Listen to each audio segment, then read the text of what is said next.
Genghis Khan की फौज सिर्फ तलवार से नहीं जीत रही थी, वो जहन से जीत रही थी। उनकी सबसे बड़ी ताकत थी स्ट्रैटेजी। वो कभी सीधा हमला नहीं करते थे। पहले दुश्मन को कंफ्यूज करते, उन्हें भगाते, फिर अचानक घेर लेते। उनके घोड़े तेज थे, उनके तीर अंधेरे में भी निशाना लगाते थे, और उनका डिसिप्लिन इतना स्ट्रांग था कि हर सिपाही 10 सिपाहियों के बराबर होता था। जब भी कोई शहर उनके सामने आता, उनके पास 2 ऑप्शंस होते, या तो सरेंडर करो या फिर तबाही का सामना करो। और अक्सर जब लोगों ने मुकाबला करने का फैसला किया, तो हिस्ट्री ने देखा कि क्या होता है जब गेंगिस खान गुस्सा होता है। सेंट्रल एशिया के शहर बुखारा, समरकंद एक के बाद एक गिरते गए। रिवायत के मुताबिक जब वो बुखारा में दाखिल हुआ तो उसने लोगों को जमा किया और कहा, मैं अल्लाह का अजाब हूँ। अगर तुमने गुनाह ना किए होते तो अल्लाह तुम पर मुझ जैसा अजाब ना भेजता। ये अल्फाज सिर्फ धमकी नहीं थे, ये एक साइकोलॉजिकल वॉर था। लोग लड़ने से पहले ही टूट जाते थे। डर उनका सबसे बड़ा हथियार बन चुका था। फिर उसकी नज़र गई एक और अजीम इलाके पर, चाइना। वहां की दीवारें ऊंची थीं, फौज मजबूत थी, लेकिन गेंगिस खान ने पेशेंस से काम लिया, ईयर्स तक प्लान बनाया और धीरे धीरे उन्हें भी झुका दिया। उन्होंने सीज वॉरफेयर सीखा, इंजीनियर्स यूज किए और नए तरीके निकाले शहरों को तोड़ने के लिए। ये सिर्फ एक जंग नहीं थी, ये एवोल्यूशन थी वॉरफेयर की। लेकिन जितनी तेज उसकी फताहें थीं, उतनी ही गहरी उसकी सोच भी थी। गेंगिस खान ने सिर्फ तबाही नहीं की, उसने सिस्टम भी बनाया।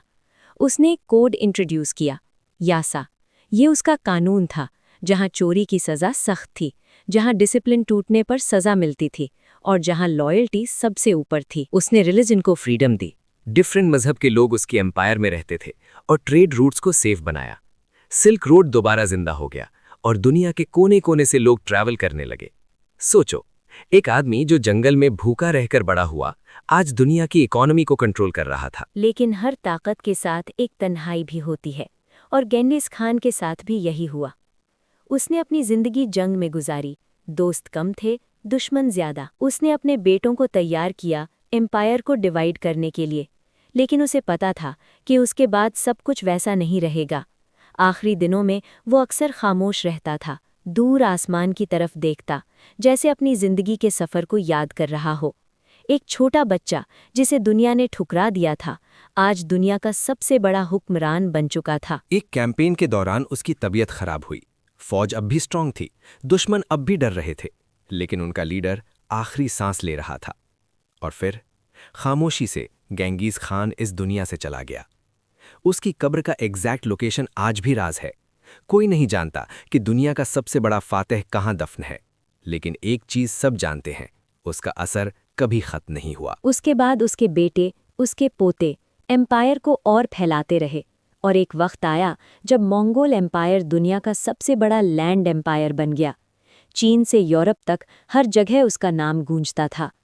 कुछ लोग उसे हीरो कहते हैं, कुछ उसे जालिम, लेकिन एक बात सब मानते हैं, उसने हिस्ट्री को हमेशा के लिए बदल दिया। वो ना किसी महल में पैदा हुआ, ना किसी तख्त का वारिस था, लेकिन उसने अपनी तकदीर खुद लिखी और दुनिया को दिखा दिया कि अगर इरादा मजबूत हो तो एक आदमी पूरी दुनिया बदल सकता है।